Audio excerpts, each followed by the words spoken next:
So when I went and saw the Transformers movie at the cinema, it was part of a double bill with this one. So the three of us are not as well versed in G.I. Joe. I'm certainly not. I wasn't even 100% sure that I'd seen this movie. Spoiler alert, I had not. I would have remembered this. Whereas Transformers is a huge part of my childhood, G.I. Joe sort of is. Like, as a kid, I thought the cartoon was lame as fuck. But the comic books by Larry Hama and company were fucking awesome. So I've got a huge G.I. Joe kind of nostalgia kick for those comic books, but for the actual cartoon, not really.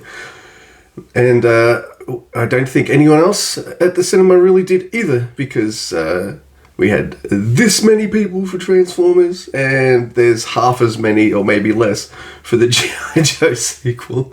Yeah, for the G.I. Joe movie, sorry. And this is directed by Don Jurich and written by Ron Friedman. Ron Friedman wrote both of these?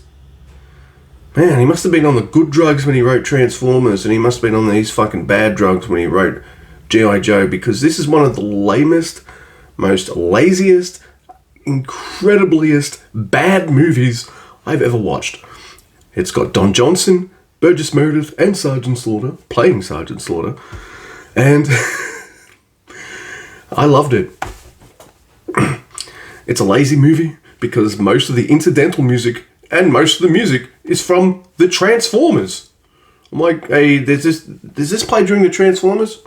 Yep, because you've got Transformers experts in the room. We know all that shit. So I'm like, all right, that's lazy. There's no hair metal. There's no, we've got new toys. Get out of here, Scarlet. Get out of here. Snake Eyes, we got these new ones. It's Don Johnson and Burgess Meredith. And I thought, all right, you got the same writer. Okay. You've done it for the Transformers, now you're going to do it with the G.I. Joe. So I'm expecting some like character deaths, some shocking moments and things like that. Instead, this movie is balls to the wall insane. It's fucking insane. So, you've all heard of the G.I. Joes, right? They're this American army organization that primarily fights Cobra. And you know Cobra, they're this terrorist organization that always gets its ass whooped by G.I. Joe. But it's the cartoons, so no one dies on either side, ever. And this movie is no different. No one dies in this movie. I'm not asking people to die, but this is a war cartoon movie, and I know the animated show might not have been able to do that, but come on! It's movie time, let's get real. No. Instead, what this movie is about is the guys behind Cobra go to this place called Cobra-La. Think Shangri-La, but Cobra in front of it. And there's this race of people that predate humans that aren't happy with how humans have been running things, led by this guy named Globulus or some shit, played by Burgess Meredith. And I'm like, what is going on here? And these pre-humans, like, they're not human, but they've been around longer than humans. They're not happy with how humans are running things. So they created Cobra and Serpentor and Cobra Commander to do all this stuff and all this other stuff, and they've all got biotechnology and stuff. I'm like, what kind of what kind of toys are you selling? No one's going to want all this biological, like, vehicle bullshit. They want fucking Cobra versus G.I. Joe. What are you doing? Not only that, your coolest Transformers. I've got Transformers in the brain. Your coolest G.I. Joes are barely in it. You like Scarlet? You like Snake Eyes? Oh, double.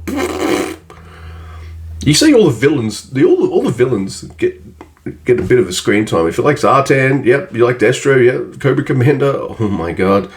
Serpentor. They've all, the Baronets. They've all got something to do. The good guys, not so much. It's mostly the story of Don Johnson's new character who sucks. And yeah, it's a bad movie. And just when I thought I had a bit of balls to do something a bit, I I'm like, oh my god, Serpentor just killed Duke. And Duke's like laying there going like, please just remember to, I can't remember what he said, but you know, he's on his kind of deathbed. He's like, oh, mortally wounded,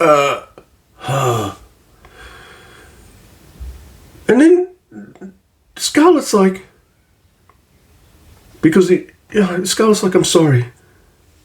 It's too late. He's in a coma. What? Okay. Only one of your characters gets like mortally wounded in this whole thing, and you're just like, all right, he's died. All right, that's it's a big step. All right, okay, JJ, let's do it. It's too late. He's in a coma. Then you've got like Serpentor running into this field of battle, going Cobra la la la la la la la la la la la la.